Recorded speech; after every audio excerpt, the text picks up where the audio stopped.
కాకినాడ జిల్లా పిఠాపురం నియోజకవర్గంలోని RRB HR high స్కూల్లో అమరావతి ఛాంపియన్షిప్ 2026 కాకినాడ జిల్లా స్థాయి ఎంపిక పోటీలు ఘనంగా నిర్వహించారు.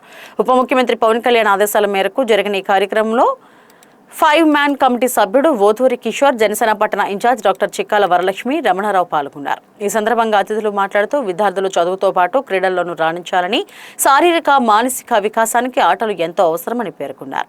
ముఖ్యమంత్రి చంద్రబాబు నాయుడు, ఉప ముఖ్యమంత్రి పవన్ కళ్యాణ్ క్రీడలకు ప్రాధాన్యమిస్తూ అమరావతి ఛాంపియన్షిప్ 2026 నిర్వహిస్తున్నారని తెలిపారు.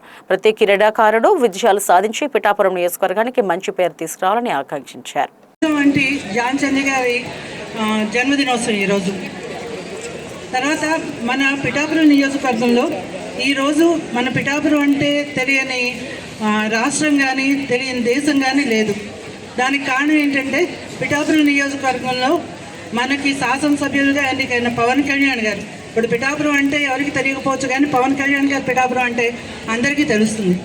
అలాంటి పిఠాపురానికి ఒక వ్యక్తి అంత మంచి పేరు తీసుకొచ్చినప్పుడు పిఠాపురం ప్రజలందరిగా మనం కూడా మనకున్న పరిధిని బట్టి మనం కూడా ఆ పేరుని నిలబెట్టడానికి మనం అందరం కృషి చేయాలి.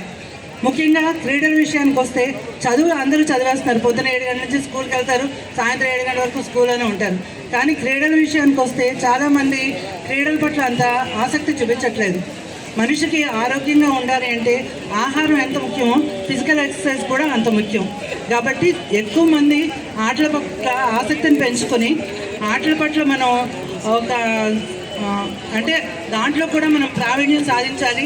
వృత్తి మార్కులు ఒకటే కాదు, అందరూ కూడా పథకాలను మనం సాధించాలి అని చెప్పి. ఎందుకంటే ఇప్పుడు స్పోర్ట్స్ కోటాలో కూడా ఉద్యోగాలు వస్తాయి.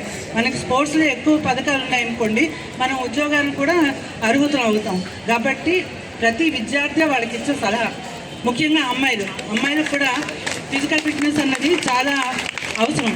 ఇప్పుడు మీరు చాలా కష్టపడి చదివి గోల్డ్ మెడల్స్ సాధించి ఫిజికల్గా ఫిట్నెస్ లేదనుకోండి, మీ దగ్గర ఎవరైనా మీకు ఆ మార్కులు చూసి ఉద్యోగాలు ఇస్తారు.